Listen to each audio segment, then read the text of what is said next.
ফরিদপুরের নগরকান্দায় কবির ভূঁইয়া ৫০ নামের এক ব্যক্তিকে কুপিয়ে হত্যার ঘটনায় বিএনপির সাবেক সাংগঠনিক সম্পাদক শামা ওবায়দের বিরুদ্ধে মামলা হয়েছে।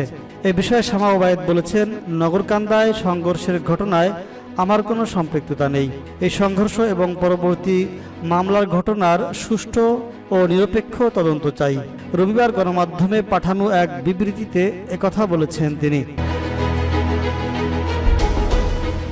শামা ওবায়দ বলেন, আমি শামা ওবায়দ, স্বাধীনতার ঘোষক, সেক্টর কমান্ডার, রণাঙ্গনের বীর মুক্তিযোদ্ধা ও বাংলাদেশি জাতীয়তাবাদের ভিত্তিতে ১৯ দফা কর্মসূচি বাস্তবায়নের শহীদ রাষ্ট্রপতি জিয়াউর রহমানের প্রতিষ্ঠিত বাংলাদেশ জাতীয়তাবাদী দলের একজন সক্রিয় কর্মী হিসেবে আমার অবস্থান তুলে ধরছি। প্রথমত, আমার বাবা বীর মুক্তিযোদ্ধা ও বিএনপির প্রাক্তন মহাসচিব প্রয়াত KM ওবায়দুর রহমানের জন্মস্থান এবং আমার শেষ ঠিকানা ফরিদপুরের নগরকান্দায় ২১ আগস্ট ঘটে যাওয়া সংঘর্ষ একজন নিহত এবং বেশ কয়েকজন আহত হওয়ার ঘটনা ঘটায়। এই ঘটনায় গণমানুষের আকাঙ্ক্ষা পূরণের দল বিএনপি ভারপ্রাপ্ত চেয়ারম্যান তারেক রহমানের নির্দেশনায় সাংগঠনিক যে সিদ্ধান্ত গৃহীত তাকে আমি পূর্ণাঙ্গ সমর্থন জানাই। পরবর্তী সময়ে ২৪ আগস্ট আমাকে আসামি করে একটি হত্যা মামলা হয়েছে। সংঘর্ষ এবং পরবর্তী মামলার ঘটনায় সুষ্ঠু ও নিরপেক্ষ তদন্ত চাই আমি। দ্বিতীয়ত, গেল ১৮ বছর গুম, খুন, জেল, জুলুম সহ সব প্রতিষ্ঠান ধ্বংস করে দিয়েছে আওয়ামী লীগ।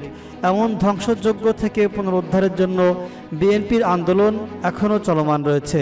গত জুলাই থেকে ৫ আগস্ট পর্যন্ত গণহত্যাকে উপেক্ষা করে ছাত্র জনতা ও গণতন্ত্রকামী সব শ্রেণী পেশার মানুষের সমর্থন ও সক্রিয় অংশগ্রহণে প্রবল প্রতিরোধের মুখে শেখ হাসিনা দেশ ছাড়তে বাধ্য হন, যার মধ্য দিয়ে দেশের মানুষ দ্বিতীয়বার স্বাধীনতা লাভ করে।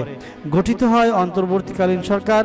দেশ পুনর্গঠন ও সংস্কারের উদ্যোগ নিয়েছে, তাতে দেশি বিদেশি সবার সমর্থন ও সহযোগিতা অব্যাহত রয়েছে। শামা ওবায়দ বলেন, যে রক্তের বিনিময়ে যে অর্জন তা এখনও শুকায়নি।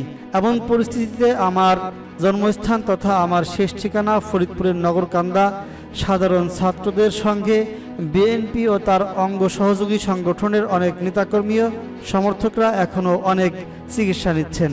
তাদের পাশে দাঁড়ানোই এখন আমার এলাকার মানুষের প্রত্যাশা। এখানে কোনো রাজনৈতিক বিভাজন, নির্বাচনী প্রতিদ্বন্দ্বিতা, মনোনয়ন বিজয়, তোরণ নির্মাণ বা ব্যক্তিকেন্দ্রিক আধিপত্য বিস্তারে শোডাউন কাম্য নয়।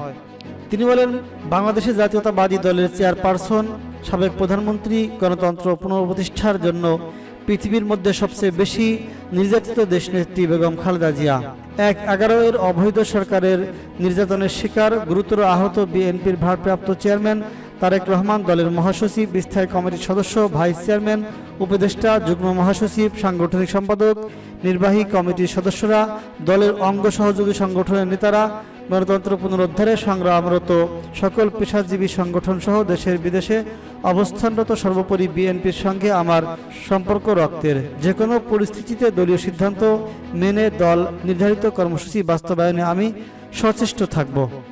প্রসঙ্গত, গত ২১ আগস্ট ফরিদপুর নগরকান্দায় বিএনপির দুই পক্ষের সংঘর্ষের ঘটনায় দলটির সাংগঠনিক সম্পাদক শামা ওবায়দ ও কৃষক দলের সাধারণ সম্পাদক শহীদুল ইসলাম বাবুলের পদ স্থগিত করা হয়েছে। পরবর্তীতে হত্যা মামলা হয়, সেখানে শামা ওবায়দকে আসামি করা হয়েছে।